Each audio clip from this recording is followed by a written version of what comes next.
Agroecologia em prosa virtual. Agroecologia, saúde e cidadania.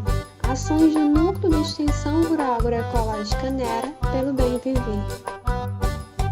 Ações e desafios da campanha permanente contra os agrotóxicos e pela vida no contexto atual, com Alan Tígio e mediação de Shirley Santos. Prontinho. Bem, gente, boa tarde.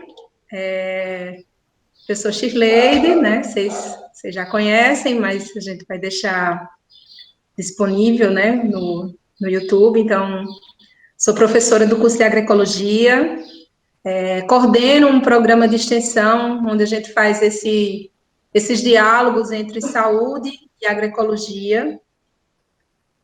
Faço parte da campanha permanente contra os agrotóxicos pela vida, que a gente está hoje com o Alan, depois eu vou apresentá-lo. Faço parte do GT de Saúde, do GT de Agrotóxicos também, da Associação Brasileira de Agroecologia. Aqui, né, na Paraíba, eu faço parte do Fórum Paraibano de Segurança e Soberania Alimentar e Nutricional e da CEPOG, né, da Comissão de Orgânicos. E essa atividade, que é o Agroecologia em Prosa, é uma atividade que a gente tinha presencialmente, mas que por conta da pandemia a gente modificou esse formato e a gente está fazendo as prosas virtuais, né? E que, por um lado, tem um lado negativo, que a gente não poder estar perto, mas tem um lado positivo, que a gente poder estar dialogando com pessoas que fisicamente, né, seria complicado estar aqui presente conosco para uma prosa na universidade, como é o caso do Alan, né, nosso convidado de hoje. A gente já vinha articulando essa prosa já há um tempo, mas todo mundo, né, tanta gente com horário muito apertado, como o Alan também. O Alan eu conheci, né, na militância da campanha permanente, né, contra os agrotóxicos pela vida. Alan é uma pessoa muito querida e que tem um envolvimento, né, fantástico com a campanha desde o início. Hoje faz parte da coordenação nacional da campanha permanente contra os agrotóxicos pela vida. E o tema que a gente vai trabalhar hoje é exatamente a campanha, né? Então, a gente falar um pouco como é que surgiu a campanha permanente, as propostas, né, os objetivos que a campanha tem, como é que a campanha funciona, né, nos vários estados, né, aqui do nosso país, porque tem uma coordenação nacional, mas a gente também tem coordenações locais, estaduais, e falar também, né, principalmente, como é que está, né, como é que a gente atua, né, nessa luta contra os agrotóxicos pela vida, nesse contexto, né, que é um desafio, esse contexto atual que a gente vive, né, de tanta liberação de agrotóxicos, a questão das sementes transgênicas. Então, várias coisas que têm impactado a nossa vida, porque impacta a vida de todo mundo, não é só de quem está no campo, e que realmente se coloca como um desafio para a gente, né, que está nesse processo de militância, né, de trabalho efetivo da campanha, tanto contra os agrotóxicos, né, mas também, né, lembrando que é em defesa da agroecologia. Então, Alan, seja muito bem-vindo. Prazer enorme a gente estar trocando essa ideia hoje aqui, né, estar nessa prosa com você. E seja muito bem acolhido, né, por nossa turminha aqui da Paraíba. Obrigado, Shirley. Eu vou cobrar esses convites presenciais depois, viu? Pois é. Não tem graça nenhuma. A gente fica falando com o pessoal de tudo que é canto aí, daqui do escritório de casa. E, enfim, né, a coisa mais gostosa que a gente fazia, né, era poder estar com o pessoal, né, e além de fazer as conversas oficiais, também ter as conversas do corredor, né, enfim, a cervejinha depois da atividade, conhecer aí um pouco mais de perto, né, outras realidades. Mas é isso que temos para hoje, né? Mas vai ficar anotado aqui no caderninho, viu? Pois é, você com certeza será muito bem-vindo por aqui. Pois é, eu não pude ir na última etapa, né, do curso da campanha, que foi aí. Então, realmente fiquei aí sem conhecer ainda Campina Grande. conheci João Pessoa, mas também bem rapidinho, então tô devendo mesmo uma visita.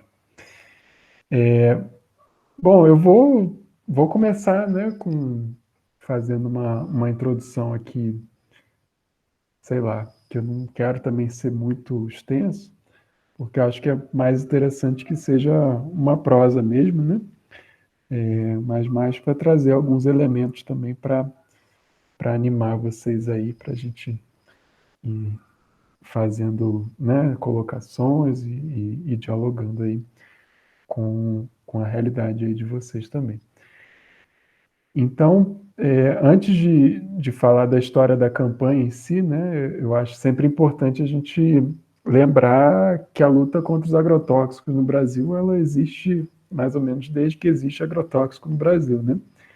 E jamais a gente pode sequer supor, né, que a luta contra os agrotóxicos, ela começa com a campanha, né? A campanha, na verdade, é um resultado aí de várias décadas de luta contra os agrotóxicos no Brasil, né, que vem, né, que remontam mesmo o próprio período quando chega, né, o pacote tecnológico da Revolução Verde no Brasil, né, depois do final, né, da Segunda Guerra Mundial e início da Guerra Fria, né. Então, dentro desse contexto é que, né, a partir de forte pressão dos Estados Unidos e das empresas, né, que vão operar o imperialismo, né, e a Guerra Fria, aí depois da Segunda Guerra Mundial, é que chegam no Brasil, né, de diversas maneiras as fortes pressões para a utilização disso que a gente chama do pacote tecnológico da Revolução Verde, né, a Revolução dita verde, né, que na verdade muitas vezes se associa esse verde a alguma coisa ecológica, né? Mas na verdade esse verde era para contrapor o vermelho, né? Justamente nesse contexto, né, da luta contra o comunismo, né, se coloca a Revolução Verde como uma contraposição ao vermelho do comunismo e traz então, né, esse pacote que é, né, majoritariamente desenvolvido a partir, né, das tecnologias utilizadas na Segunda Guerra, né? Não só os agrotóxicos, né, que foram utilizados, né, como armas químicas aí durante a Segunda Guerra, né, nas câmaras de gás e em outras situações, mas também os maquinários, né, pesados que vieram também do desenvolvimento aí da indústria bélica e, bom, também o outro processo aí de desenvolvimento dos fertilizantes químicos, né? Então esse pacote, né, ou seja,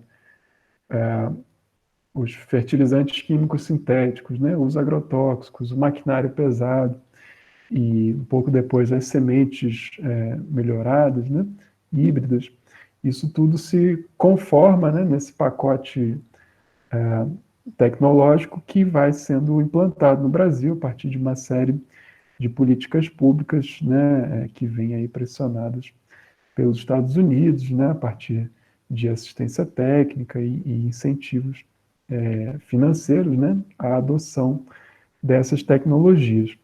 E aí elas vão marcar exatamente uma ruptura, né, na soberania, né, e na capacidade que agricultores e agricultoras tinham, né, de fazer a sua agricultura de uma forma autônoma, né? Então, antes da chegada desse pacote, você, enquanto agricultora, você tinha lá a sua capacidade né, de fazer o seu roçado, né, utilizando aí as diversas técnicas ancestrais mesmo, né, agrícolas que existem no campo, né, em que você reproduz a sua própria semente, você, né, tem ali a atração animal, enfim, tem os vários métodos de fazer agricultura e que, né, esses métodos, de uma maneira ou outra, eles estavam, né, sobre o controle dos agricultores e das agricultoras. Quando chega o pacote tecnológico, esse processo é rompido, né?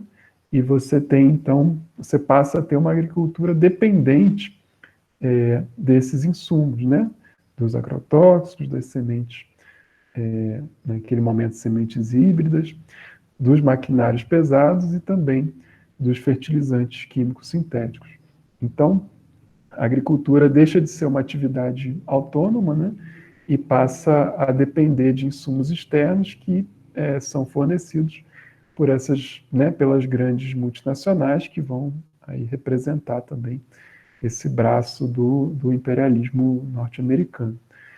E aí, né, dentro desse contexto, né, já na década de 60, de 70, a gente tem o surgimento, né, dos movimentos de agricultura alternativa, de tecnologias alternativas, de agricultura ecológica, enfim, vários nomes diferentes, mas que já denotavam ali né, pessoas preocupadas, né, compreendendo que esse método de... Tem um gatinho aqui querendo participar da live. A gente, enfim, né, tem esses movimentos que já percebem, né, que essa perda de autonomia ela não é boa e principalmente vão percebendo também os riscos, né, representados por essas substâncias químicas, especialmente depois da publicação, né, na década de 60, do livro A Primavera Silenciosa, da Raquel Carson, que é o primeiro, né, a primeira grande denúncia embasada cientificamente dos efeitos dos agrotóxicos, né? Isso na década de 60 ainda. No caso ali, ela fala do DDT, né? E de todos os processos ali que o DDT foi provocando. Isso, né, vai criando, né, um movimento de resistência que na década de 80 se organiza, né, de uma maneira um pouco mais estruturada e consegue, né, a partir muito, né, da luta das associações de engenheiros agrônomos, culmina na elaboração da lei de agrotóxicos, né, a lei que está, inclusive, vigente até hoje, que é a lei 7.802, 1803, sei lá, que é a Lei de Agrotóxicos do Brasil de 1989. E aí, eu queria mostrar aqui dois livros bem interessantes, né, para quem estiver interessado. Ele fica ao contrário, né? Tem esse aqui que chama Pragas e Venenos, Pragas e Venenos no Brasil e no Terceiro Mundo. Posso escrever aqui no chat depois, mas é um livro que conta justamente a partir da chegada das organizações não governamentais no Brasil, muito por conta, né, de pessoas que estavam exiladas após a ditadura e que chegam, né, aí a partir da fase e vão criando outras ONGs, né, como a SPTA, o CTA e etc., e que vão, então, expandindo essa, na época chamada agricultura alternativa. Então, esse livro ele tem uma parte que é traduzida do inglês e uma parte especial do Brasil, e conta, né, muito desse período da década de 80 e 90, como é que era o contexto dos agrotóxicos e da resistência, né? E tem um outro livro também histórico dessa época, que é A Agricultura Ecológica e a Máfia dos Agrotóxicos no Brasil, do Sebastião Pinheiro, e que, enfim, né, também fala muito desse contexto, né, até da própria criação da lei de agrotóxicos. Essa é a Agricultura Ecológica e a Máfia dos Agrotóxicos no Brasil. O primeiro é do David Bull e do David Hathaway, que é também uma pessoa bem atuante aí na luta contra os agrotóxicos no Brasil.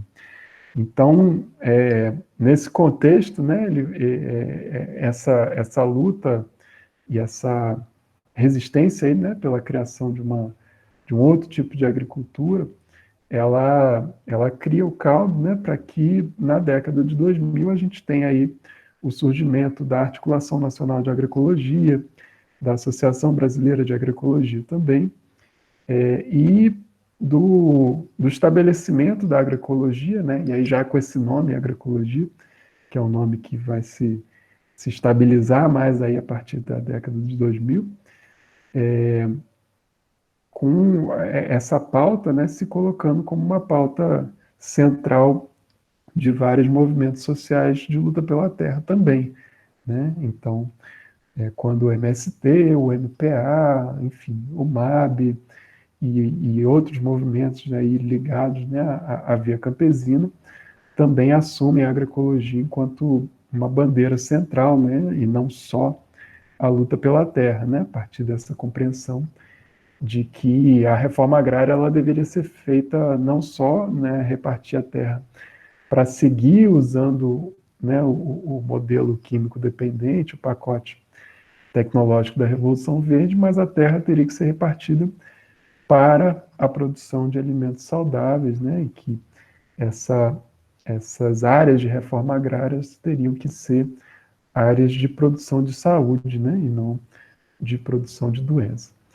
E aí, dentro, né, desse caldo aí, já dando mais um salto histórico de 10 anos, a gente chega, né, na década de 2010 com uma síntese, né, aí também a partir dos movimentos sociais do campo, de que os agrotóxicos eles seriam um dos principais eixos de luta, né, e de denúncia em relação ao modelo do agronegócio, né?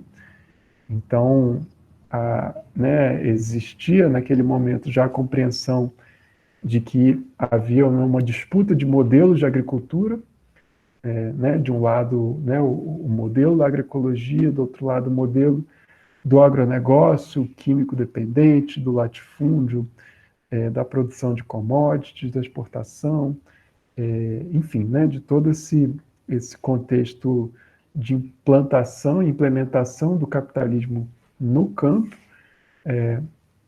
né, se percebem esses dois modelos como modelos antagônicos, né, e que a luta, né, dos movimentos sociais, então, deveria estar ancorada em travar essa batalha, né, da agroecologia, né, e da agricultura familiar contra o modelo do agronegócio. E aí, a percepção central é de que os agrotóxicos eram, né, o elemento mais danoso, destrutivo, por um lado, do agronegócio, mas também o elemento potencializador de luta, né? Porque os agrotóxicos, eles, né, de uma maneira ou de outra, eles afetam toda a sociedade.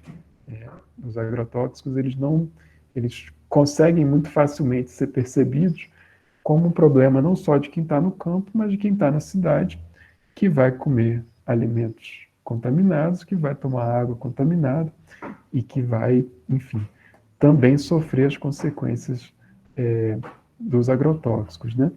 Então, nesse contexto, né, de luta dos modelos, né, de disputa de modelos e de compreensão dos agrotóxicos como um elo de ligação, né, entre campo e cidade, é que se decide, então, em 2010, pela criação de uma grande articulação de luta contra os agrotóxicos e em defesa da agroecologia.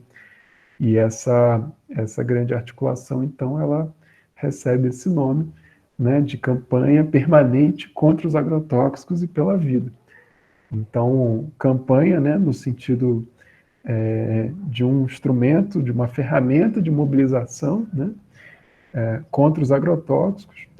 Primeiro, permanente, né, então, campanha permanente, entendendo que, apesar de ser um instrumento de mobilização, ele é um instrumento de mobilização que não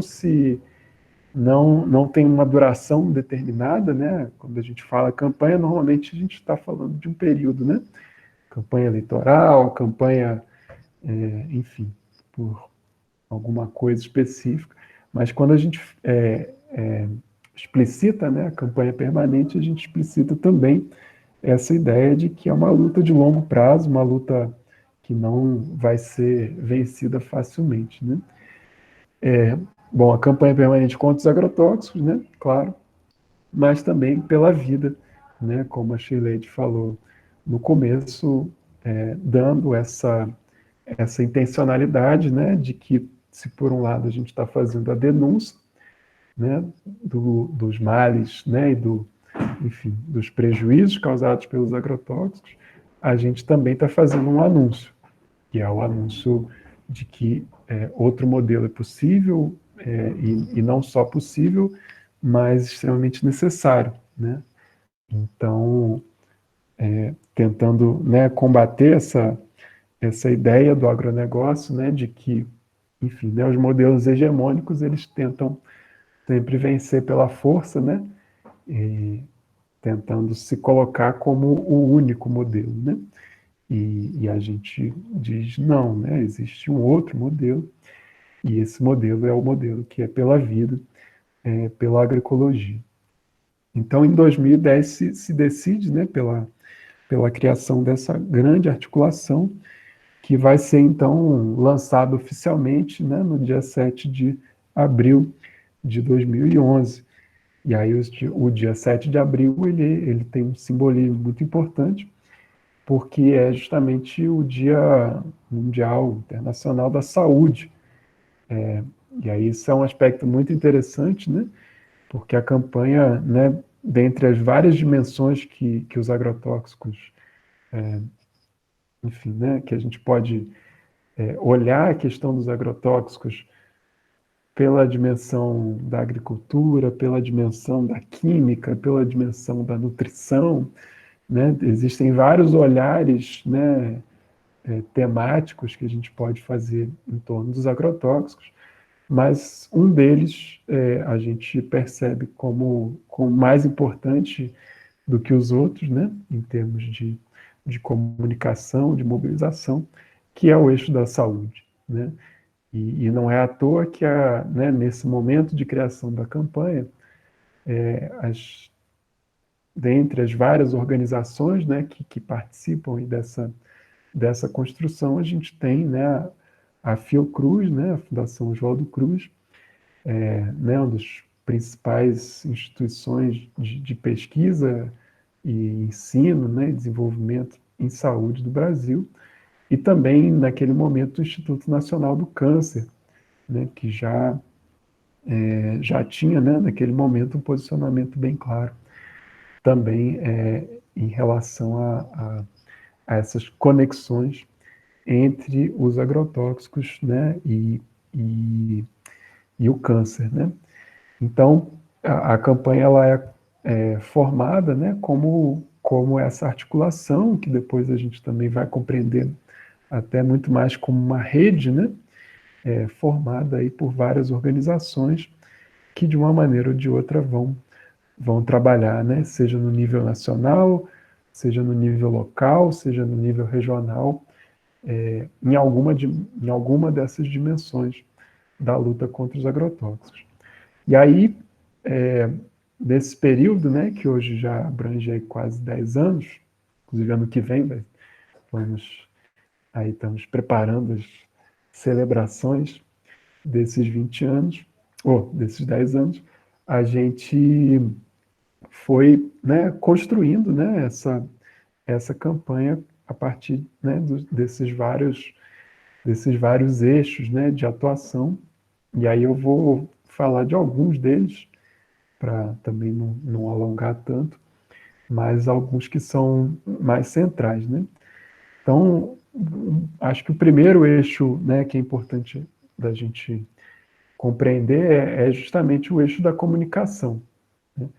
A gente, em 2010, né, a gente tem um cenário onde a questão dos agrotóxicos ela ainda era muito restrita, né, a setores, né, setores da sociedade que, de alguma maneira, tinham, né, um interesse específico sobre esse tema, né, seja, né, pessoas que já estavam no movimento, né, de alimentação saudável ou, né, setores mais escolarizados que já percebiam, né, esse problema, ou pessoas mais ligadas ao meio rural também, mas entendendo que, né, a população rural no Brasil, né, já desde de 2010, ela está restrita aí, né, enfim, tem bastante controvérsia sobre isso, mas pelos dados do IBGE são 15% da população só do Brasil é rural, né?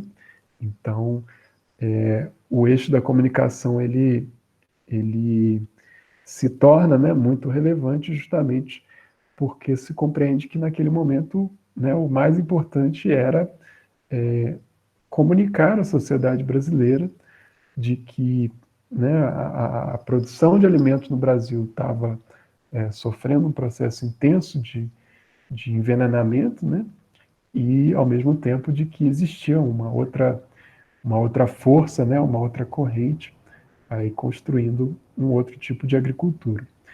Então, em 2011, né, a gente lança o Veneno Está na Mesa, né, que foi um marco de, de abertura, né, de lançamento mesmo da campanha, documentário do Silvio Taylor, de 50 minutos, que a gente rodou o Brasil, né, com esse documentário. Na época mesmo, o Silvio comentava, né, que esse tinha sido o filme dele mais assistido, sem ter sido exibido em nenhuma sessão oficial de um cinema com ingresso cobrado, né?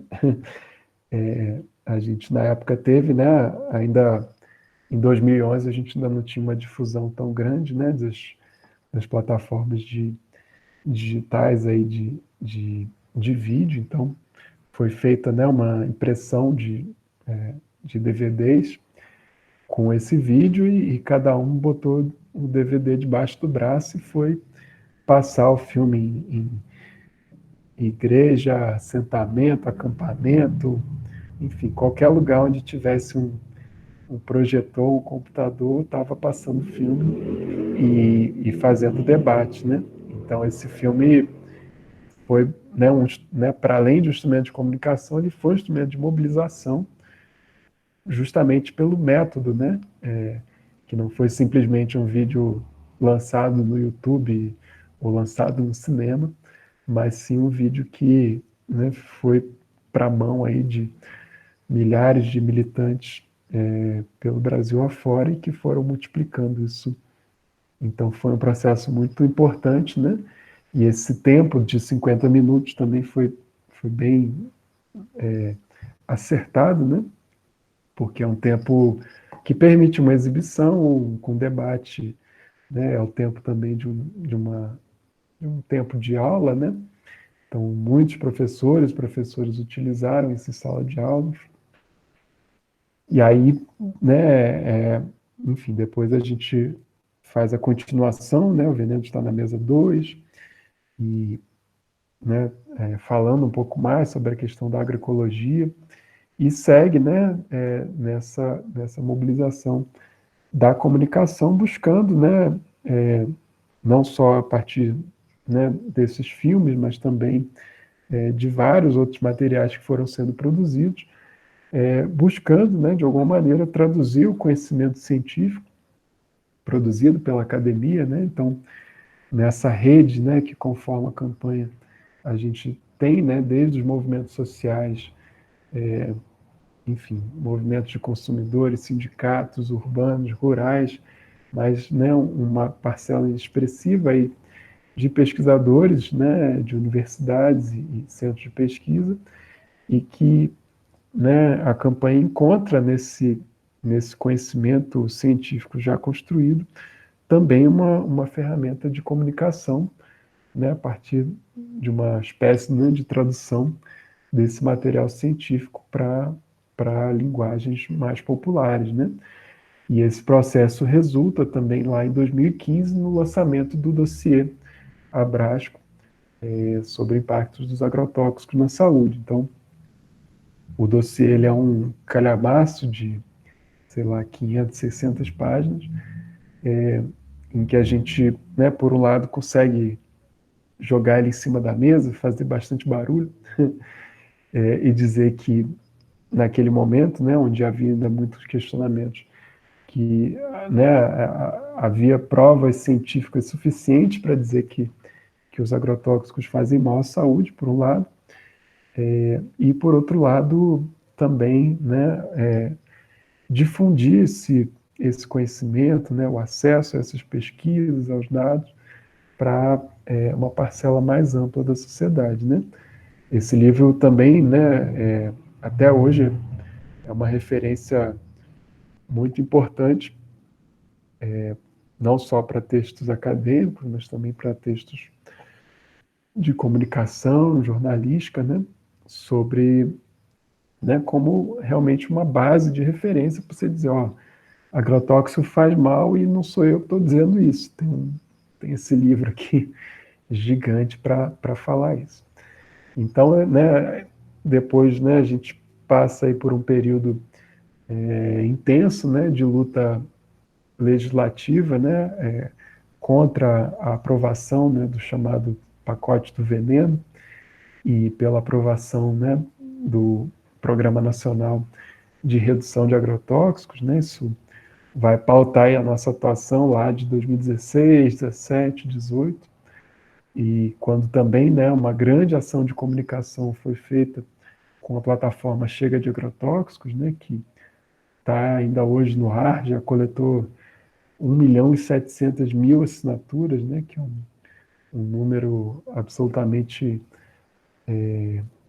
expressivo, né, de pessoas que assinaram lá e disseram que são, né, contra aí a mudança na lei de agrotóxicos e são a favor de um programa nacional de redução de agrotóxicos. Então, a partir dessas ações, né, a gente conseguiu ir ganhando, né, espaço, né, não só nas mídias alternativas, mas também na grande imprensa, né, que cada vez mais vem tocando no assunto, né, e a gente chega ali em 2018, 2018, 2019, com uma pesquisa de opinião muito importante feita pelo Datafolha, que mostra que 80% da população considera que os agrotóxicos são um problema para a saúde dos brasileiros e, né, um número semelhante considera importante que a alimentação escolar seja livre de agrotóxicos, né?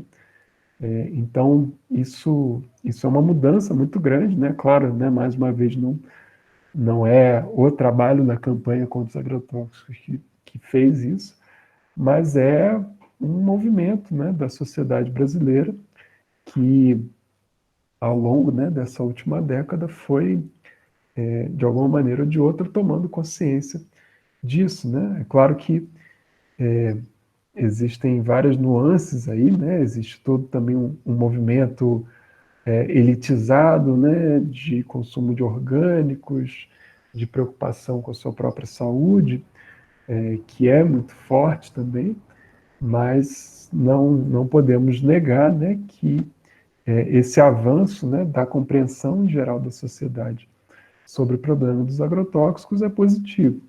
E aí a nossa luta é trazer, né, essa compreensão para uma compreensão politizada, né? Porque, claro, o fato, né, de que você reconhece que os agrotóxicos são um problema, ele pode ser interpretado de maneiras diferentes, né? Ele pode ser interpretado, por exemplo, né, entendendo, olha, os agrotóxicos são um problema, mas tranquilo, eu tenho dinheiro e eu vou na feira, né, eu vou no mercado, na gôndola de orgânicos, e vou comprar o meu alimento orgânico para minha filha, para o meu filho, né? Muita gente faz isso, né? Separa a alimentação dos filhos como uma alimentação orgânica, né? Que é, né, enfim, claro, justo e compreensível, né? Não estou de maneira nenhuma dizendo que isso é errado, mas é uma visão estreita, né? A gente né, o que a gente busca justamente é trazer a compreensão política de que a ideia de que os alimentos têm agrotóxicos, ela tem que ser combatida com, né, com a reforma agrária, com a possibilidade, né, de que os agricultores e agricultoras tenham seu território, sua terra garantida, e que o Estado, né, promova, né, assim como o Estado promoveu durante décadas e décadas a agricultura químico-dependente, né, que o Estado também invista na promoção da agricultura agroecológica. Então, esse é o desafio de comunicação, né, que a gente tem para fazer essa politização, enfim, da luta contra os agrotóxicos. Um outro, né, isso tudo foi um pouco assim do que a gente considera como o eixo comunicação, né? A gente poderia falar, por exemplo, né, do eixo jurídico legislativo, né? Então, nos últimos anos a gente tem buscado avançar muito, né, para que municípios e estados promovam e criem leis de incentivo à agroecologia e leis de restrição e redução dos agrotóxicos, né? Então a gente lançou no ano passado uma cartilha muito bacana, né, junto com a Fiocruz e com a Terra de Direitos, que é a cartilha, né, sobre como elaborar um projeto de lei para a sua cidade, né, para o seu estado. Então coloca, né, o que precisa fazer para ter uma lei aprovada, né, localmente. A gente tem, né, feito também um mapeamento, agora acabou de sair também um mapeamento muito, muito bacana da Articulação Nacional de Agroecologia, também com essas leis e também incluindo projetos de lei de incentivo à agroecologia, né, aí, né, no âmbito das eleições municipais, né, também como um incentivo para candidatos, né, fazerem propostas e tudo mais. Então, no site da campanha, a gente tem uma seção só onde essas leis estão lá listadas, né? E a gente consegue, então, enfim, estimular para que municípios e estados criem, né, seus projetos de lei, compreendendo justamente que o cenário no nível federal ele é muito adverso, né? Então, num momento anterior, a gente lutou mais, né, por projetos de lei no nível nacional, mas hoje a gente compreende que a batalha é muito mais frutífera no nível local, em relação a mudanças legislativas, né? A gente pode citar um outro âmbito de atuação da campanha, que é o âmbito mais pedagógico, né? Nesse âmbito, né, a gente vem trabalhando mais fortemente desde 2018, com cursos de formação, né? A Shirley participou aí ativamente também desse processo. Em 2018 a gente fez um curso nacional, né? E aí todo um processo de preparação, de formação de uma grade curricular, digamos assim, né? Do que a gente imagina, né? Que a militância que luta contra os agrotóxicos precisa ter de conhecimentos básicos, né? Justamente por ser um campo bastante complexo e amplo, né? Ou seja, a gente está tratando aí, né, desde de elementos químicos, né, de nomes de agrotóxicos, a gente está tratando, né, da agronomia, de entender como que funciona a fisiologia das plantas, a interação desses agrotóxicos com a vida no solo. A gente está falando, né, da saúde, de doenças, a gente está falando de, enfim, muitos âmbitos, né? A gente está falando da questão agrária. Então, tudo isso, comunicação, né? Tudo isso foi, enfim, né? A gente tentou colocar tudo isso numa grade. Então, fizemos em 2018 um curso nacional, em 2019 3 cursos regionais, né? Um deles aí, não foi em Campina Grande, como chama?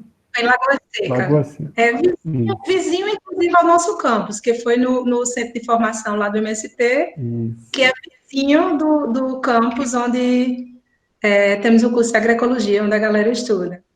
Nossa, pois é. E aí, para esse ano, tinha mais 7 cursos planejados, né? Mas aí, bom, o resto da história você já conhece.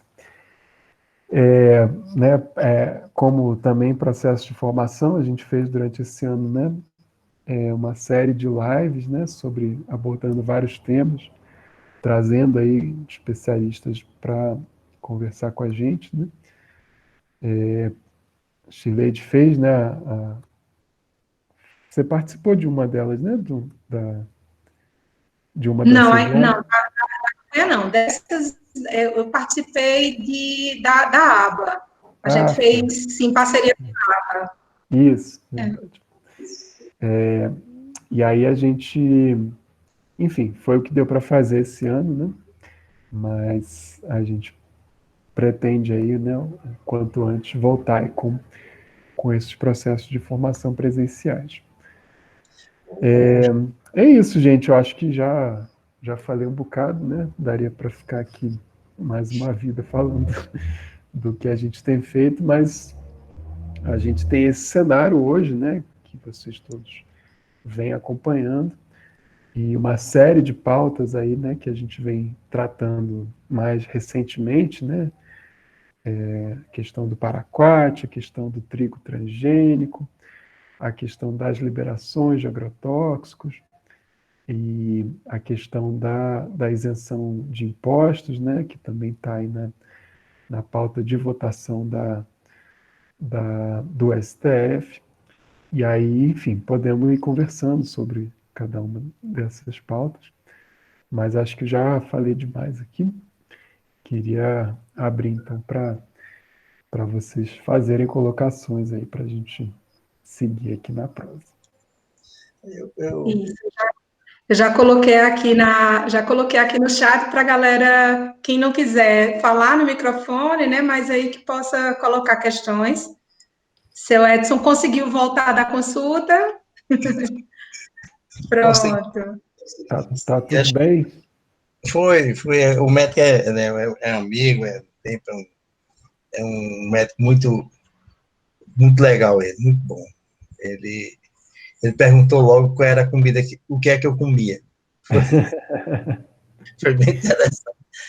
Com a sua alimentação, foi ele foi bem enfático. O doutor Hamilton Belo, um excelente médico gastro.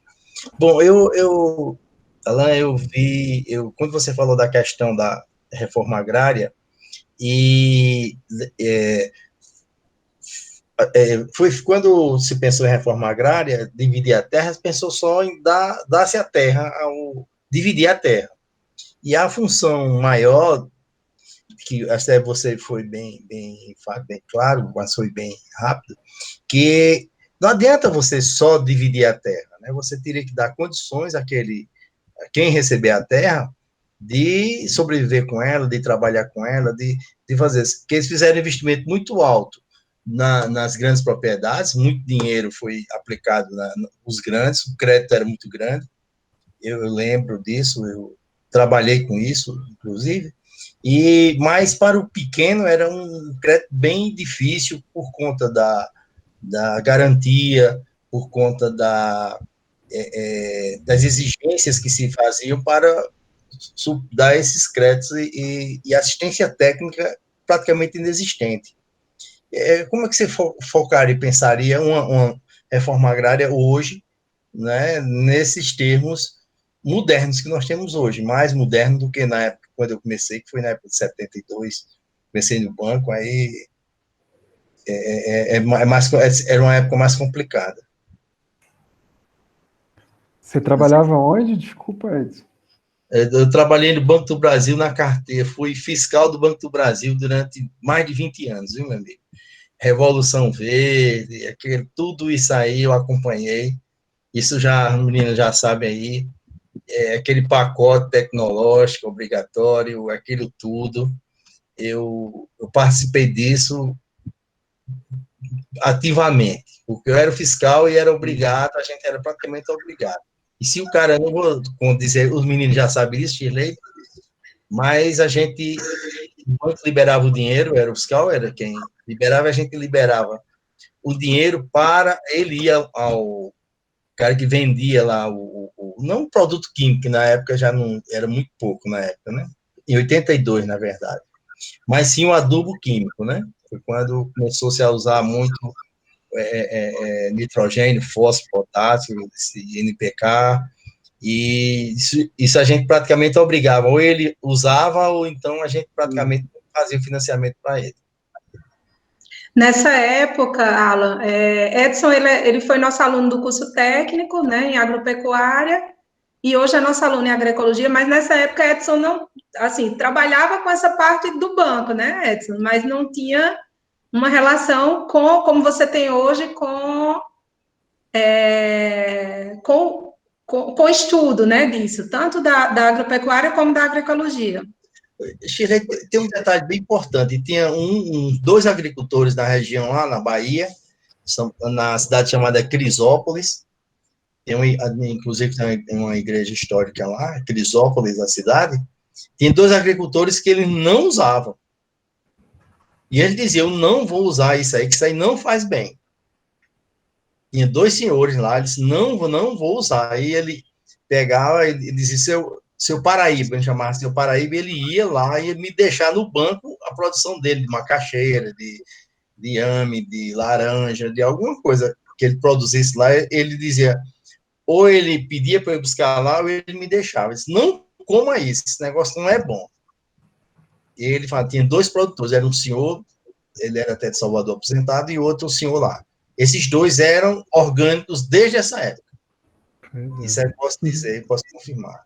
Em 82, 83. Eu não lembro o nome dele, mas a história ficou gravada na minha mente depois que vem aí. Tá. Comenta, então, aqui com o Edson. Pode sim, Alan. Tá. Bom, que interessante, Edson. E você vê, né, que, na verdade, essa questão do crédito, ela já começa errada por aí, né? Ou seja, quem é responsável por administrar e fiscalizar esse crédito é uma pessoa que está sentada dentro de uma agência bancária e que não, né, não vai estar ali, né, entendendo o que está acontecendo. Então, essa é uma dificuldade muito grande, né? Como é que você faz, né, um projeto de crédito para o desenvolvimento da agricultura, onde quem é responsável por dizer se vai dar o crédito ou não dá, tá ali dentro do ar-condicionado de uma agência bancária, né? Já começa errado por aí. Mas esse seu comentário sobre a reforma agrária, né, é muito interessante, porque a gente tem que, claro, né, compreender isso a partir do processo histórico, né? Então, enfim, a gente tem, né, já desde, né, dos anos 60 aí, né, bom, vocês sabem muito melhor do que eu, a luta das ligas camponesas, onde realmente a questão era terra, né, não, né, num cenário de pobreza, de exploração, de escravidão, enfim, né, toda a perversidade que era hegemônica no campo naquela época, né, o que o pessoal, né, se levanta para lutar é para ter o seu pedaço de chão. Né? Não há como, naquele momento histórico, a gente exigir, né, ou esperar né, que as pessoas fossem lutar por algo mais do que isso. Né? E aí é muito interessante a gente ir percebendo como que esse processo vai evoluindo, né? Porque né, da década de 60, da ditadura, a gente chega nos anos 80 com o surgimento do MST, né, herdeiro dessas lutas, mas ainda com essa pauta única específica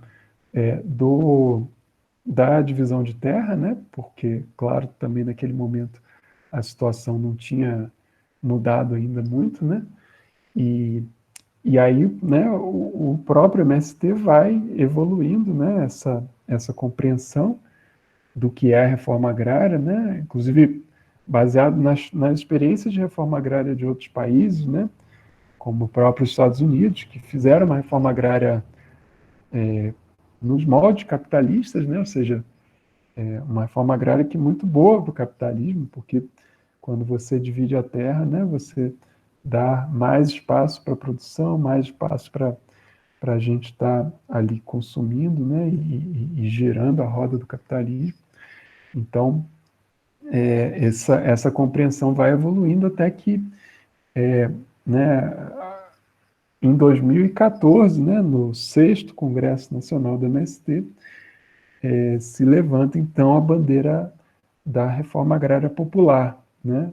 Então, a partir, né, de anos e anos aí de diálogo nas bases, de escuta, de elaboração, se define esse projeto chamado da Reforma Agrária Popular, que aí sim, né, um marco histórico que vai se diferenciar da reforma agrária clássica, né, que é a reforma agrária da simples distribuição de terra, para a reforma agrária chamada popular, que é a reforma agrária, né, nesses modos que eu comentei rapidamente, né, que vai compreender que a responsabilidade de uso daquela terra vai para além de utilizar o mesmo modelo do agronegócio né, reivindicar essa divisão da terra para que ela possa cumprir um fim social mais sofisticado, né? Porque quando a lei brasileira, né, define ali o direito à propriedade, desde que ela tenha, né, cumpra a sua função social, a função social, né, ela originalmente é definida a partir das questões, né, dos índices de produtividade, ou, né, das condições de trabalho, né, ou seja, se você estiver usando trabalho escravo, né, você também não está cumprindo a função social, ou se você estiver plantando drogas, né, que, aliás, é a única hipótese de ter a sua terra confiscada, quando você planta plantas chamadas ilícitas, né? Nem com trabalho escravo você consegue tirar a terra de alguém. Mas, enfim, isso, né, o MST, então, com esse projeto da Reforma Agrária Popular, ele dá um novo sentido à reforma agrária e sofistica, né, esse conceito da função social para dizer, né, que essa terra tem que ser usada, então, para a produção de alimentos saudáveis, né, e dentro desse contexto, né, desse conceito da reforma agrária popular, também está incluído a educação do campo, a saúde popular, enfim, toda a luta feminista, né, os direitos das mulheres, né, dos jovens, dos idosos, né, e especialmente, né, o direito a uma vida digna no campo, né, que não basta repartir a terra, né, você precisa ter o acesso à educação, você precisa ter o acesso à internet, você precisa ter, né, todo um projeto, né, que viabilize a vida no campo. Não é à toa que o Brasil tem esse êxodo rural escandaloso, né, que aí em menos de 100 anos a gente inverte, né, de 15% da população morando nas cidades, a gente passa, né, isso ainda em 1930, 40, a gente tinha 15% morando nas cidades, e hoje a gente tem 15% morando no campo, né? A gente tem praticamente a mesma população rural de mais de 100 anos atrás. E isso não é à toa, né? As pessoas não saem, né, em geral, do campo porque elas querem, né, justamente pela falta de estrutura para permanecer lá. Então, tudo isso está englobado dentro desse conceito de reforma agrária popular.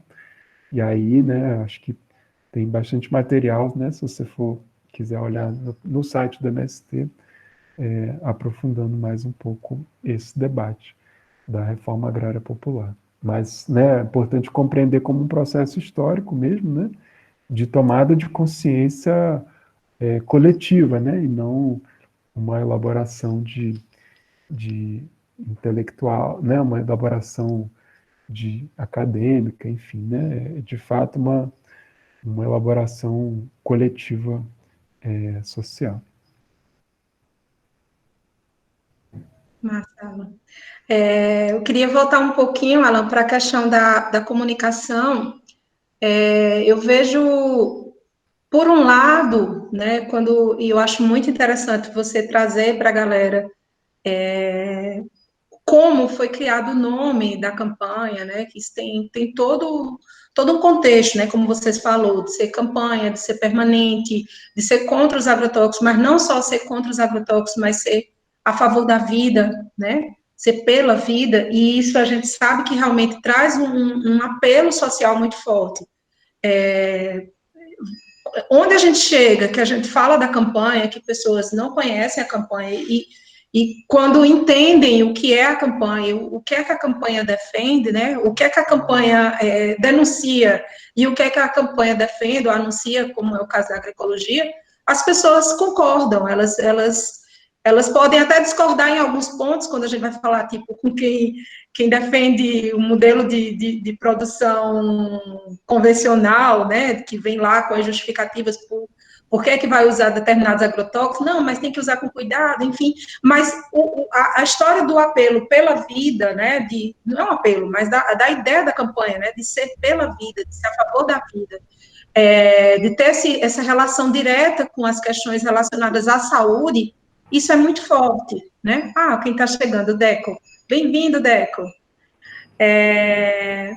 Isso é muito forte, né? Mas a gente sabe também que a gente vive num contexto, quando a gente fala de comunicação, onde a ideia do agro, né, ele, assim, é global, né, ele está nas principais mídias, né, e chega para uma população defendendo uma ideia que a propaganda do agro, para quem não conhece o que é realmente o agro, é uma propaganda linda, né, de que está vendendo lá, que está produzindo, que, inclusive, utilizando estratégias, né, mostrando imagens de agricultura familiar, de práticas que a gente sabe que são vinculadas à agroecologia, à agricultura familiar, e está lá, né? Então, eu queria que você falasse um pouco mais sobre esse desafio da comunicação, com o que a gente está concorrendo, né? Porque a gente tem um trabalho de comunicação, de educação mesmo, né, aquele trabalho de formiguinha, de chegar, como você falou, né, de quando começou a campanha de estar lá com o DVD do Veneno Tá na Mesa, quantas vezes eu passei nas minhas turmas, né, tinha o DVD, eu levava o disco, né, o disquinho lá para passar o vídeo, e é um trabalho muito bacana que a gente faz, mas a gente está, a gente tem do outro lado uma campanha muito forte, né? A gente sabe que tudo que está relacionado ao agronegócio envolve muito poder, né? Tanto poder de comunicação, como poder relacionado às empresas, à política, né? E é um desafio muito grande para a gente isso.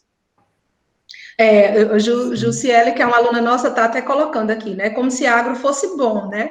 Mas é a propaganda que se difunde, né? E que passa para a população como um todo, né? Sim. Vou aproveitar para fazer propaganda de mais um livro aqui.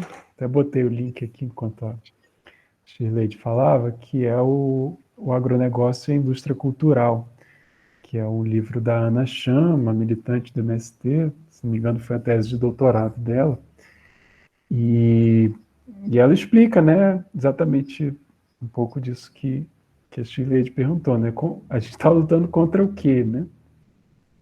A gente está lutando contra pelo menos 3 ou 4 décadas de investimento pesado, inclusive com dinheiro público, dessa imagem do agro, né, dessa imagem né, da modernidade, dessa imagem da produção, dessa imagem dos alimentos, dessa imagem de que sem o agroalimento Brasil, né?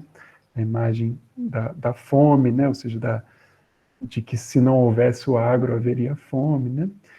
E isso foi sendo feito de várias maneiras, especialmente buscando essa construção de uma hegemonia, né? De uma hegemonia de pensamento, uma hegemonia de imagem, de criação, né, dessa normalidade, né, desse consenso de que o agronegócio é importante.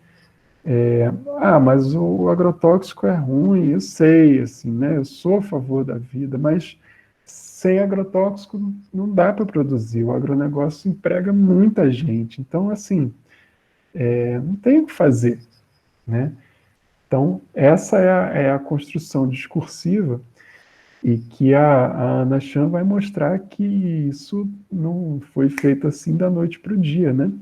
Isso foi feito, especialmente ela traz uma análise dos valores investidos a partir da Lei Rouanet, ou seja, né, o dinheiro de isenção fiscal aplicado a projetos culturais, em que a Monsanto, a Syngenta, a Bayer vão, né, pelos interiores do Brasil, trazendo a cultura, né, ou seja, desde a Syngenta financiando festivais de viola, até a Monsanto promovendo exposições de arte em municípios rurais, sessões de cinema, né, em municípios que a gente sabe que essa cultura não chega, né, enfim, né, essas atividades culturais, elas, no Brasil, infelizmente, elas são muito restritas, né, às grandes cidades, né, os municípios menores, eles estão reféns de uma cultura intencionalmente feita, né, por uma indústria, que é, né, essa indústria cultural do agronegócio. Então, né, quando a gente vai analisar o que é o chamado sertanejo universitário, né, o sertanejo universitário, ele claramente vem, né, como uma estratégia de apagar o sertanejo raiz, né? E aí, enfim, depois que eu me mudei aqui, desculpa, eu não lembro se eu falei isso no início, eu moro em Caldas, que é no sul de Minas Gerais, aqui na divisa com São Paulo, né? Uma influência grande aqui do interior de São Paulo, e essa cultura caipira, né? E desde que eu moro aqui, eu fui tendo contato, né, com, enfim, esse chamado sertanejo raiz, né, antigo, enfim, todos essas duplas sertanejas aí, né, próprio Tião Carreiro e tudo mais. Quando você vai olhar as letras das músicas, são letras totalmente agroecológicas, né? São letras que valorizam o passarinho, o campo, a vida na roça, e inclusive muitas delas relatam, né, essa mudança que, né, o sujeito foi obrigado a vender a casa dele e saiu com o coração partido e deu tchau para o cavalo dele, enfim, teve que ir para a cidade, uma coisa super triste, que perdeu tudo, enfim. É um universo claramente, né, a favor da agroecologia, né? E aí ele, justamente, né, nessa década de 90, ele vai sendo substituído, né, pelo dito sertanejo universitário, que fala de, enfim, né, dor de cotovelo em geral, e sempre muito machista também, né? Sim, forró, enfim, todo esse, né, e aí o forró também vai ter seus forrós universitários, que não vão falar da asa branca, mas vão falar da mulher que me deixou e que eu não suporto isso, que eu vou lá bater na casa dela e eventualmente até bater nela, né? Porque é isso que essas letras trazem, né? Então, essa indústria foi se construindo e por isso que a gente está, né? Aí só para... tem um exemplo nesse livro que é muito interessante, que eu achei incrível, que é a história do rótulo da margarina, né? Se a gente olhar o que é a margarina também é a negação, né, da história rural, a negação da gordura de porco, a negação do, enfim, né, de um modo tradicional de culinária, que é baseado nas gorduras animais, e né, a margarina é feita de, enfim, gorduras vegetais aí, de soja, eventualmente outras plantas, frutos do monocultivo do agronegócio. E o que está na embalagem, no rótulo da margarina? Né? O que é a família Doriana? Né? É uma casa linda no campo, com sol e uma sensação de nostalgia de um campo feliz e que está simbolizado em quem? Na lata da banha de porco? Não. Na caixa da margarina, que é justamente o contrário. Então, é contra isso que a gente está lutando, né? E aí, bom, mais recentemente a gente tem aí todos esses exemplos que vocês certamente acompanham bem, das novelas da Globo, né? Do investimento em escola de samba e no Pelé, e enfim, tudo mais. Mas o mais curioso, né, é perceber que nesses últimos anos, mesmo com todo esse investimento, a imagem do agronegócio, em geral, na sociedade, ela vem sendo arranhada, né? A associação com os agrotóxicos, né? A associação com o trabalho escravo, a associação com o desmatamento, né? Tudo isso foi também trazendo um terreno de disputa muito grande e que ele se materializa muito claramente nessa pesquisa, foram duas pesquisas de opinião, uma do Ibope, uma do Datafolha, que mostram, né, que a sociedade vê os agrotóxicos como um problema, mas a gente também tem um outro elemento aí muito claro que o agronegócio não conseguiu ganhar a opinião pública, que é na questão dos transgênicos, né? Aí já conectando com esse tema dessa semana passada, retrasada, a indústria do trigo no Brasil, ela não quer aceitar o trigo transgênico da Argentina, porque faz mal, porque tem muito agrotóxico, não, porque ela considera que pode haver uma rejeição dos consumidores, né? Então, isso para nós, né, apesar de a gente rejeitar o trigo transgênico por outros motivos, né, a indústria, o sindicato de empresas panificadoras que foi falar na audiência da CTNB, a Abitrigo, né, que é a Associação Brasileira dos Importadores de Trigo e tudo mais, foram na audiência da CTNB dizer que não querem o trigo transgênico porque não acreditam que terá uma boa aceitação do consumo. Então, ainda que a gente, né, esteja lutando contra todas essas estratégias magníficas e magnânimas de comunicação, a gente, enfim, tem uma vantagem de que a gente está falando de coisas muito palpáveis, né? A gente está falando, em última instância, de veneno, de destruição, de desmatamento, de trabalho escravo, de expulsão de terra, de roubo de terra, né? De pobreza. Então, isso chega numa materialidade que nos favorece, né, nesse discurso. Mas é uma batalha bem dura e esse livro, acho que ele explica muito bem contra quem estamos lutando. Massa. Jussiele, que é uma aluna nossa, tem uma questão, mas antes de passar para a Ju, eu queria só fazer um comentário sobre isso que você falou da história da margarina. Duas coisas, né? Coincidentemente, essa semana, num outro componente que eu trabalho aqui, que é o de princípios e bases da agroecologia, que a gente trabalha a questão de segurança, soberania alimentar, eu trouxe essa discussão, né, sobre a margarina e sobre como a margarina, quando ela chega no mercado, a ideia que ela chega trazendo, né, de que é um produto vegetal, que o produto vegetal é um produto mais saudável do que o produto animal, aquela ideia, né, que já vinha sendo trabalhada, inclusive por profissionais de saúde, de pedir para que as pessoas evitassem o consumo de gordura, né, só que coloca a população com o consumo de uma outra gordura que é tão ou mais perigosa do que a gordura animal, né?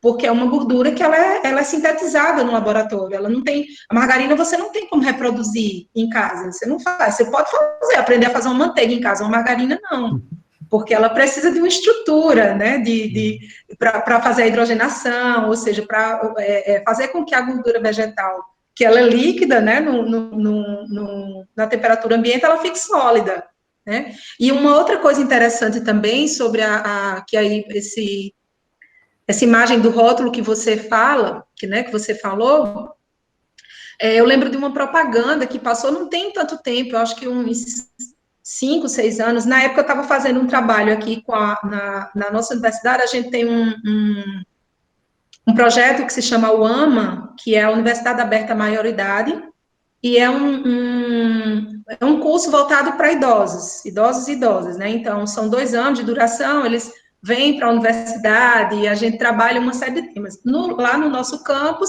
os temas são todos mais voltados à questão da agricultura, da alimentação, porque o público principal também é de idosos e idosas que vêm da zona rural, né? E a gente fez um trabalho muito interessante, na época foi até um projeto de PIPIC, que era Saberes e Sabores, né, da terceira idade. Então, a gente fez um trabalho de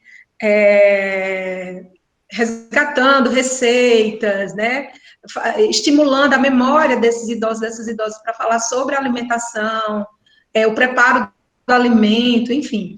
E, coincidentemente, nessa época, tinha uma propaganda de margarina, eu não lembro de qual era a margarina, mas uma dessas bem famosas, que me marcou muito.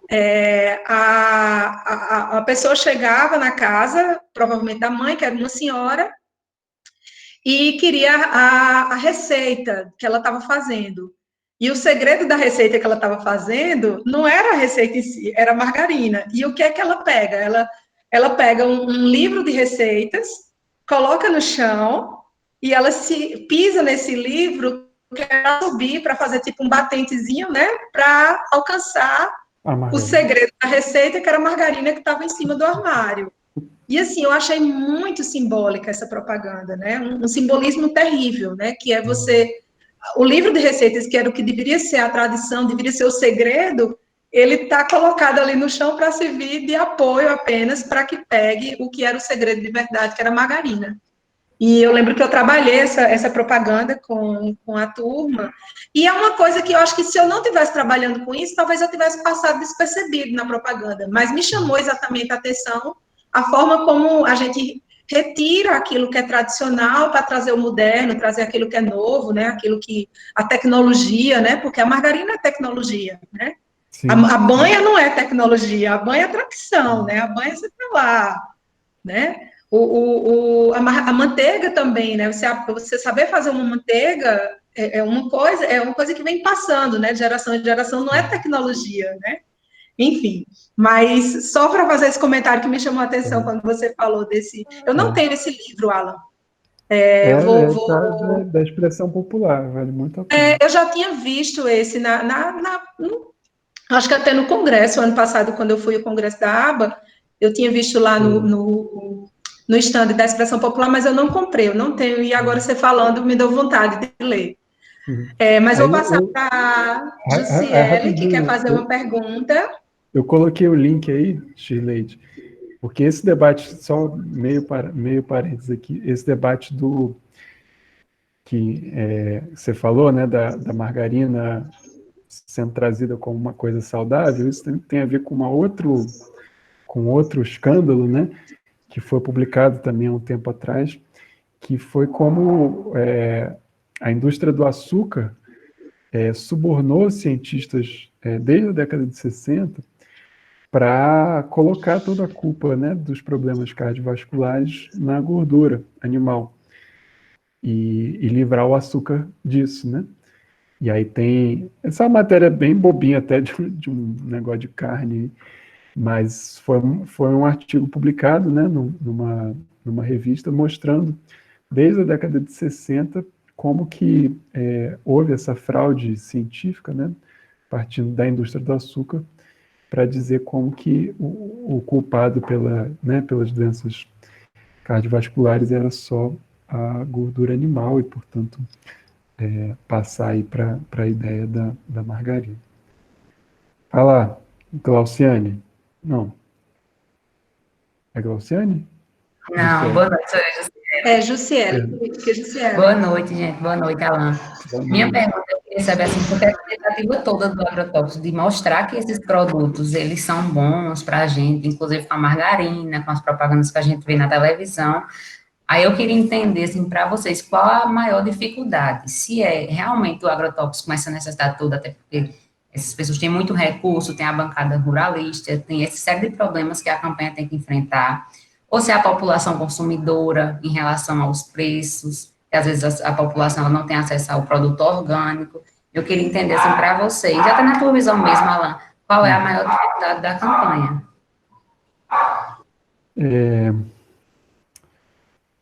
Uma boa pergunta. Bom, vou começar pelo fim, né? Que é a sociedade, né?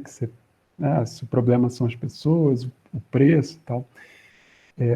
Cortou um pouquinho, Ju, mas eu acho que deu para entender, né, Alan? Eu acho que é a sua internet, Shirley, que agora a sua fala cortou bastante, mas deu para entender bem. Vocês estão me ouvindo, gente? Estamos. Acho que o problema foi lá com a Shirley. Sim, Alan, tá dando uma cortada, mas tá, eu estou te ouvindo. Eu não sei se é a minha internet também, que não está muito legal. Beleza, vou seguindo aqui. Mas então, Gisele, de fato, né, a gente está enfrentando uma estrutura muito grande de poder, né, como você mesmo mencionou, que envolve, né, não só a bancada ruralista, mas também o próprio judiciário e um poder econômico muito barra pesado, né?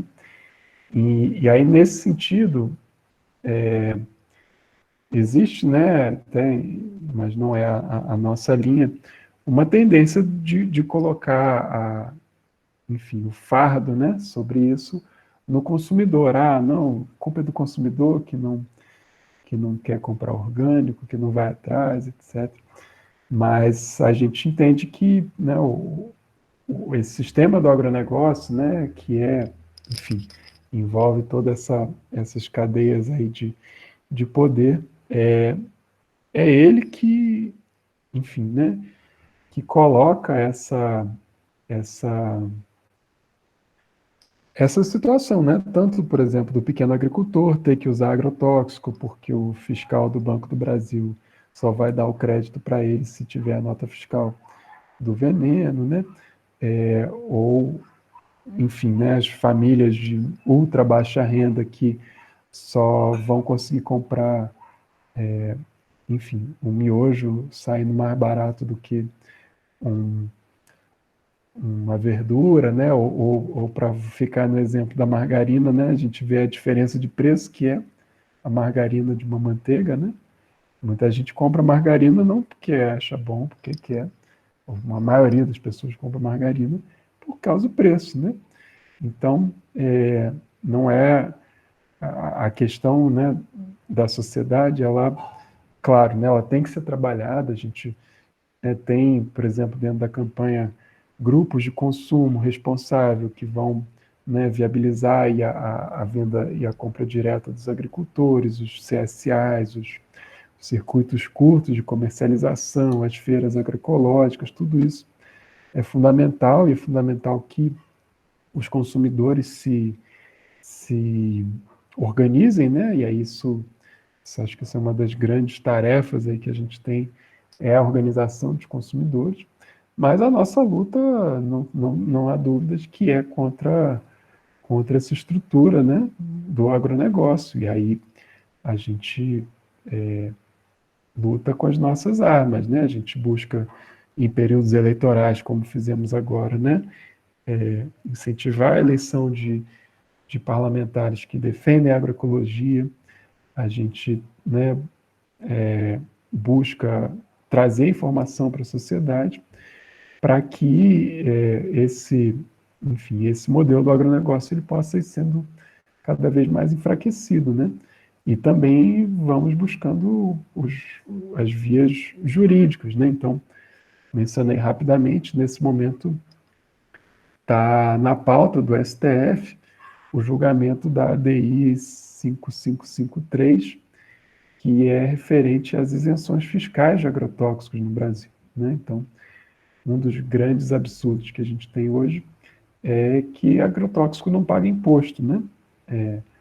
Causa aí uma série de danos à saúde, ao meio ambiente, onera o Sistema Único de Saúde, mas não paga imposto. Então, a gente apoia, né, aí essa ação que está tramitando no STF, a pedido do PSOL, e que está para ser julgada, com grande chance, inclusive, de vitória para a gente, né? Então, a gente vai usando aí os artifícios que a gente pode para enfrentar esse monstro, né? Que tem muito poder, que tem muita influência, mas, e ao mesmo tempo, né, indo pela via da conscientização da sociedade, que é fácil, né? Não é difícil você convencer alguém que alimento sem veneno é melhor. Agora, criar as condições, né, para que essa produção chegue para todo mundo, para que essa produção tenha um preço compatível, né, com a renda das pessoas e, ao mesmo tempo, consiga remunerar de forma justa os agricultores, porque também não adianta né, o alimento ser barato e o agricultor ser explorado. Então, a questão dos preços ela é um ponto central e que precisa ser alvo de política pública, né? Como eu já falei, né, o preço da margarina é o preço da margarina porque houve décadas e décadas de investimento público em pesquisa, em agrotóxico, em monocultura, para que a margarina chegasse no preço que ela tem hoje, de ser mais barato que a manteiga. Muito mais barato, né? E por outro lado, a gente não tem, né, o investimento na agricultura orgânica é ínfimo, né? Então, as coisas não acontecem só pela nossa vontade. A gente está aí para lutar, né, por políticas públicas de incentivo, que é só dessa maneira que a gente vai conseguir aumentar a oferta da produção orgânica e chegar, né, em preços razoáveis. Apesar de que, né, essa ideia de que o preço do orgânico ela é muito maior, ela está sendo cada vez mais refutada pela realidade, né? Quando a gente compara o preço nas feiras e principalmente nos grupos de consumo, uma grande parte, né, dos produtos já tem um preço compatível, né? Os orgânicos caros, eles estão muitas vezes nas gôndolas do supermercado e também, né, o nosso projeto é que isso esteja disponível, né, de forma direta, sem tantos intermediários. Então, acho que é um pouco por aí. Não sei se deu para responder, mas é uma resposta bem complexa também.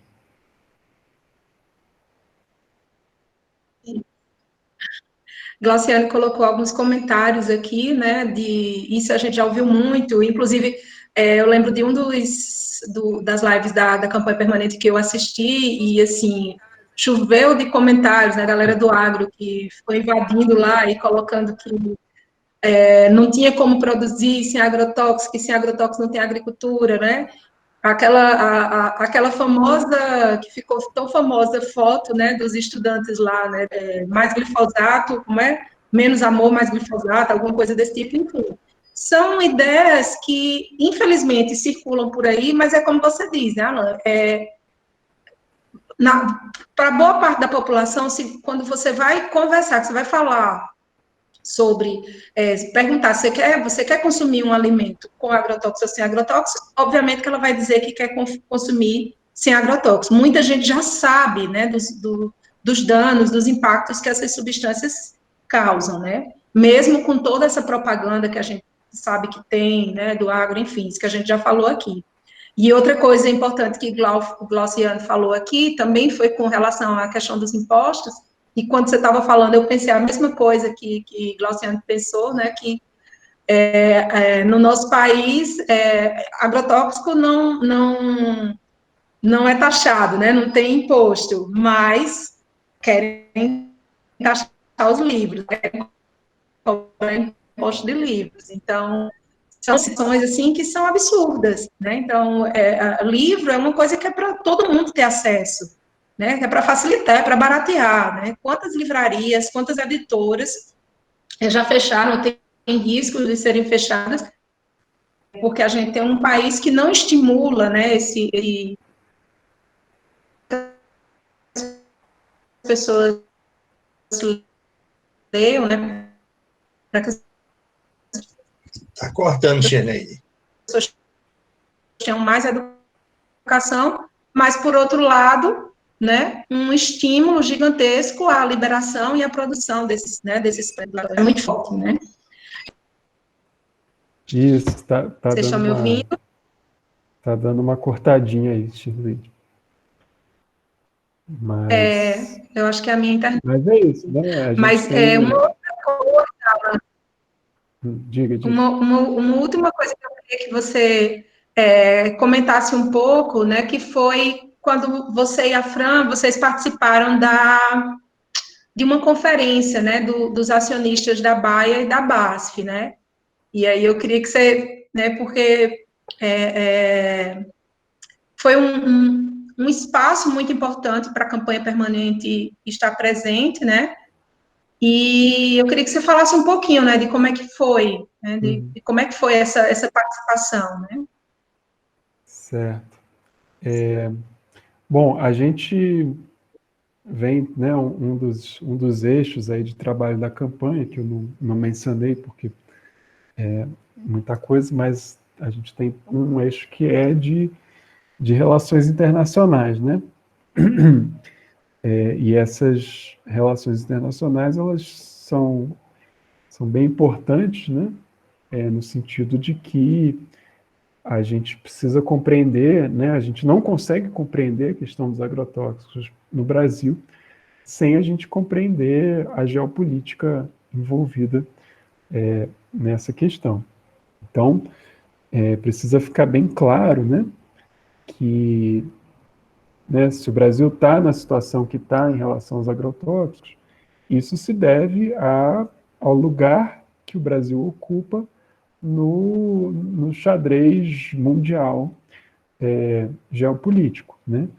Então, o Brasil é um país do capitalismo periférico que, por um lado, né, tem o papel de fornecer mão de obra ou matéria-prima barata para a indústria, né?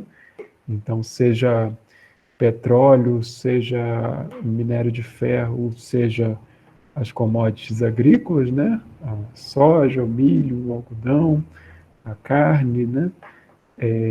Então, por um lado, né, o Brasil está nesse lugar de fornecedor de mão de obra, de matéria-prima barata, e, por outro lado, de consumidor de tecnologias agroquímicas, né? Então, quando a gente vê que, por exemplo, né, os agrotóxicos proibidos na União Europeia são permitidos no Brasil, aí você fala, nossa, que absurdo e tal, mas isso é uma consequência lógica, né? Exatamente porque essas empresas, elas têm sua base, né, apesar de serem transnacionais, elas têm sua base na União Europeia, hoje especialmente na Alemanha, né, a Bayer e a BASF, e produzem substâncias que lá não são mais permitidas, mas não tem problema, porque elas continuam, né, fazendo os lucros em cima dessas substâncias, vendendo ela para os países que estão no mesmo lugar que o Brasil, né? que é hoje basicamente o Brasil, a Índia, a África do Sul, a Argentina, né? São aí grandes produtores de commodities. Os Estados Unidos, ele mescla um pouquinho disso tudo, né? Porque é um país do capitalismo central, mas ao mesmo tempo a legislação agrícola lá é até mais parecida com a do Brasil do que da União Europeia. Então, para nós, né, tanto ter relações com países que ocupam o mesmo lugar que o Brasil é importante. Então, a gente vem, né, tendo muito diálogo, né, com movimentos na Argentina, no Paraguai, no próprio Estados Unidos, na África do Sul, quanto o diálogo com países do capitalismo central, onde estão localizadas as próprias empresas que produzem esses agrotóxicos, e aí a Alemanha ocupa uma posição bem central, né? Justamente porque hoje é a sede das duas maiores empresas de agrotóxicos do mundo, que é a Bayer, né, que comprou a Monsanto, e a Bayer. Nesse contexto, né, a gente, desde 2018, tem sido convidado pela articulação de acionistas críticos para participar das assembleias de acionistas dessas empresas, né? Então, pela legislação alemã, todas as empresas de capital aberto são obrigadas a fazer assembleias anuais, e cada acionista, né, ainda que você tenha uma ação dessa empresa, você tem direito a participar dessa assembleia e ter um direito a uma fala de 5 minutos. E aí foi isso que nós fizemos aí presencialmente em 2018, 2019 e virtualmente em 2020, que é ter o direito à fala, né, no momento em que os grandes acionistas dessas empresas estão reunidos. É uma coisa um pouco bizarra, assim, né? Imagina você chegar lá num centro de convenções com 3.000 cadeiras, um palco onde estão uns 50 diretores de mais alto nível da Bayer, cada um ali deve ter um salário de, sei lá, 100 mil reais, enfim, caras que ganham 1 milhão de euros por ano, né, facilmente. E aí você ali, enfim, falando para eles, né? Claro que de maneira nenhuma a gente tem expectativa de tocar o coração e fazer com que a Bayer passe a ser uma empresa mais, enfim, responsável, mas a gente, né, compreende que é um espaço importante no sentido da comunicação, da mobilização e, enfim, de também entender um pouco melhor como que essas empresas funcionam, né? Então, a gente tem tido essa parceria aí com a Articulação de Acionistas Críticos, né, que é uma organização que faz esse trabalho, né, de comprar uma ação de cada empresa, ou receber a procuração de outros acionistas, para convidar pessoas dos países afetados por essas empresas para trazer aí sua voz dentro dessas assembleias, né? Então, eles trabalham, né, não só com as empresas de agrotóxicos, mas, por exemplo, no 2019, quando estive lá, eles estavam também participando de empresas alemãs que tiveram participação no crime de Brumadinho, né? Aquela empresa TÜV Sud, que foi quem deu o laudo de segurança da barragem do Fundão, uma outra empresa também que era a resseguradora também dessa mesma barragem, né, que faz o seguro do seguro, e aí a gente, né, e aí você tem acesso, inclusive, a informações que não se teria acesso de outras maneiras, né, porque a dinâmica lá é você faz perguntas e eles, em tese, são obrigados a responder. Então, a gente descobriu, por exemplo, que existem lobistas pagos da Bayer e da BASF no Brasil para fazer, né, pressão sobre legisladores, né, ouviu isso oficialmente da boca deles, porque eles sempre falam assim, não, nós respeitamos as leis dos países onde a gente atua. Só que o que eles não falam é que eles também fazem as leis dos países onde eles atuam, né? Então, o Sindiveg, né, que é o sindicato ao qual essas empresas estão ligadas, por exemplo, fez uma carta apoiando a reforma da Previdência no Brasil. Então, você imagina, né, uma empresa de agrotóxico fazendo pressão no governo brasileiro para aprovar a reforma da Previdência, além, claro, do pacote do veneno. Então, a gente conseguiu saber também dessa empresa que teve participação ali no resseguro da barragem de Brumadinho, que as indenizações, né, do seguro, então essas empresas pagam seguro, né, e a seguradora paga uma outra seguradora, que é o resseguro. O seguro que foi pago foi somente para os investidores que tiveram prejuízos por conta da queda nas ações da Vale. O dinheiro dessas indenizações jamais chegou para qualquer coisa perto das famílias, das pessoas que morreram, das famílias atingidas pela lama, enfim. Então, são coisas, né, que a gente também consegue ir pescando nesses espaços. Mas é isso, Gabriele, de forma nenhuma a gente não...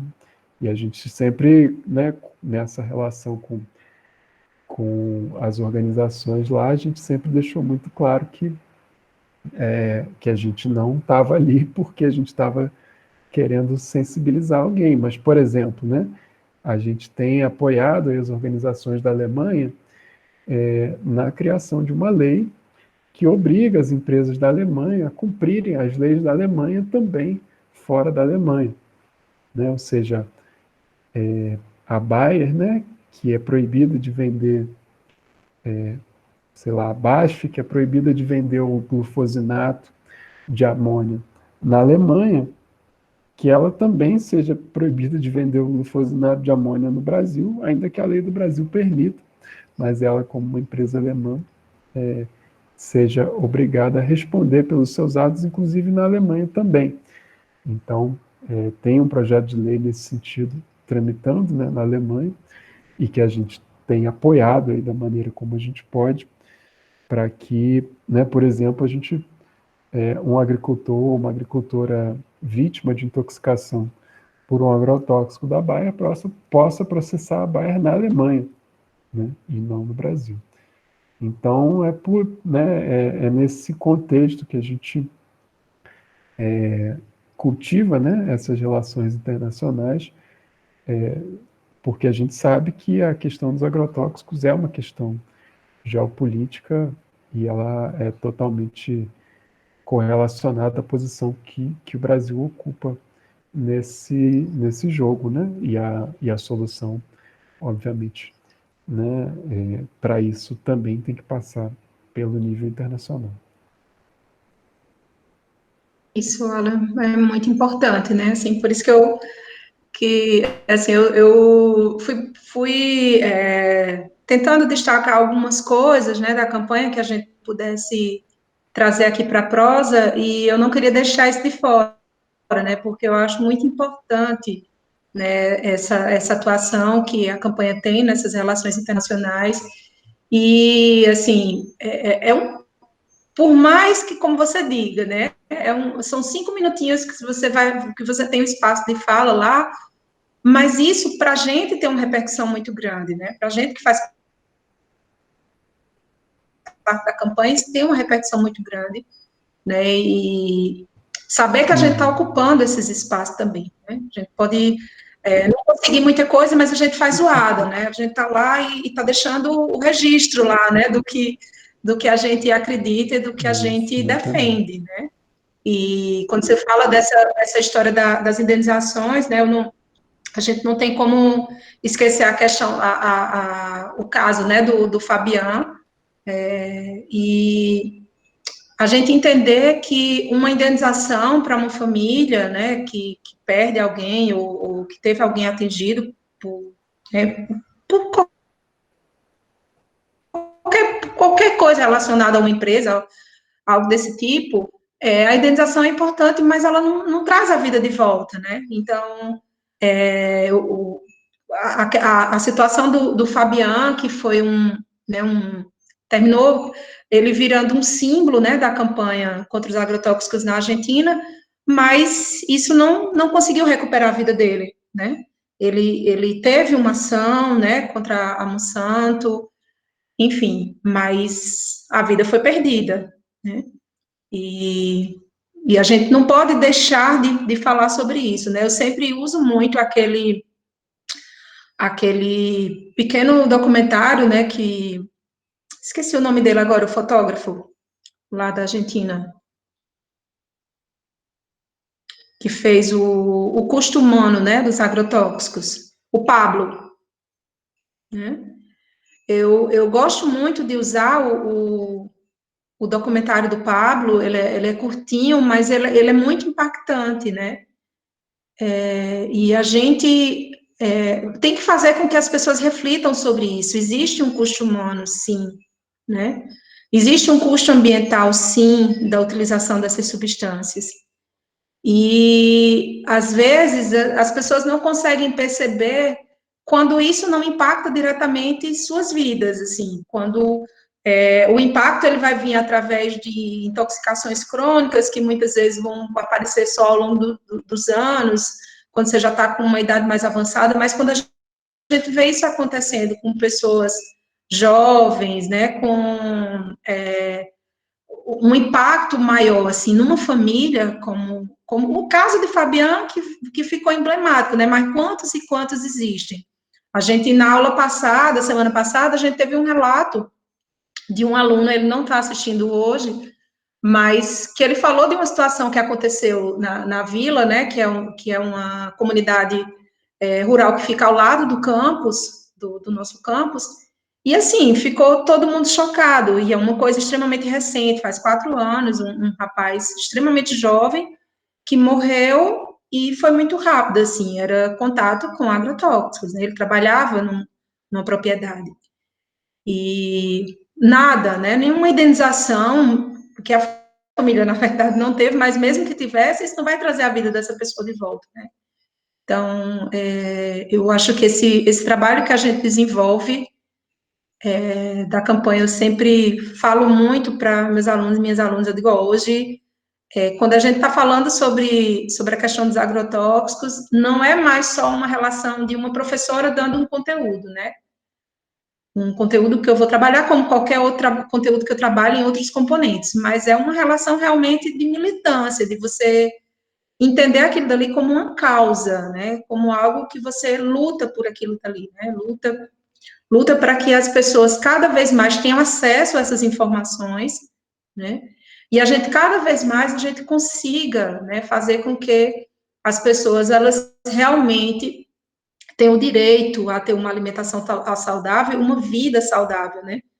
Porque a gente não pode olhar só o lado de quem consome os produtos, né? A gente tem que olhar muito para o lado de quem está no campo, né, produzindo.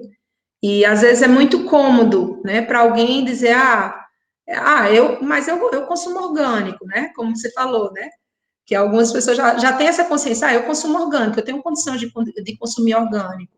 Mas muita gente não tem, né, muita gente não tem acesso a esse alimento. E mesmo quem tem acesso a esse alimento, muita gente não tem acesso a esse modelo de produção no campo.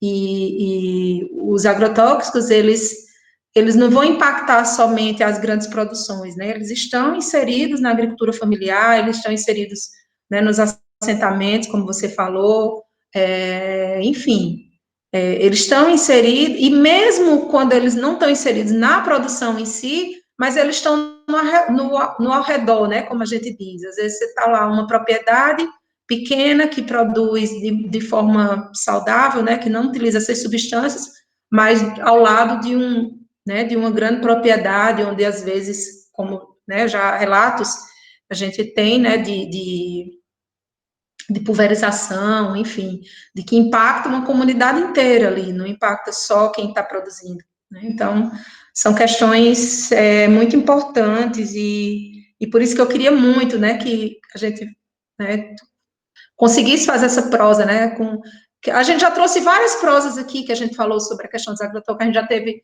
pessoas tanto da ABA, do INCA, da Fiocruz, né, falando, mas eu queria uma fala da campanha, assim, Falei, nossa, fala que mas não fosse só já veio tanta gente eu falo boa, hein? Que mais como que eu ia ela. falar? Pois é. Mas é isso, assim, eu acho que é importante demais a gente, cada vez mais, né, a gente passa essa informação, né, eu acho que cada pessoa que a gente consegue fazer com que olhe para essa situação, com um olhar assim, de pelo menos parar para refletir sobre, né, refletir sobre o que é que eu estou comprando, o que é que eu estou proporcionando, o que é que eu estou a quem que eu estou ajudando quando eu compro esse produto, né? E essas empresas, é bom que a gente reflita sobre isso, elas não estão só relacionadas à produção de alimentos, né? Então, tantas outras coisas que a gente consome no nosso dia a dia, né? De outros produtos que não são produtos alimentícios, mas que têm uma relação direta com essas empresas, né? Então, cada vez mais a gente estimular o consumo local, né, de tudo, né, estimular o comércio local, estimular a economia local, né, isso é muito importante também, né, a gente parar para refletir sobre isso. Quando a gente fala, claro que a gente tem esse olhar para a questão da alimentação, mas a gente lembrar que é todo um ciclo produtivo, né, de uma série de coisas que estão relacionadas a essas empresas, e a alimentação é só mais um dos produtos, né? Isso aí.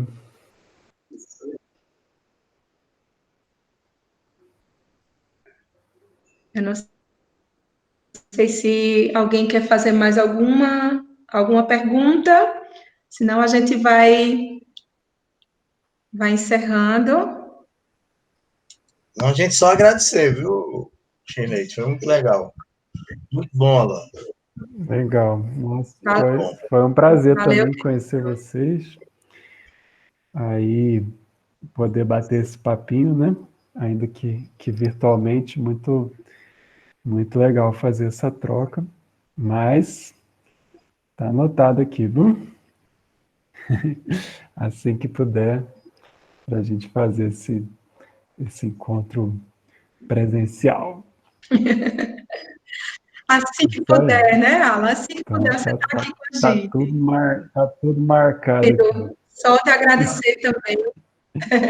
Só te agradecer, né, por tua disponibilidade, e fiquei muito feliz mesmo da gente ter conseguido, ainda esse ano, né, conseguir fazer a Sim, nossa prosa.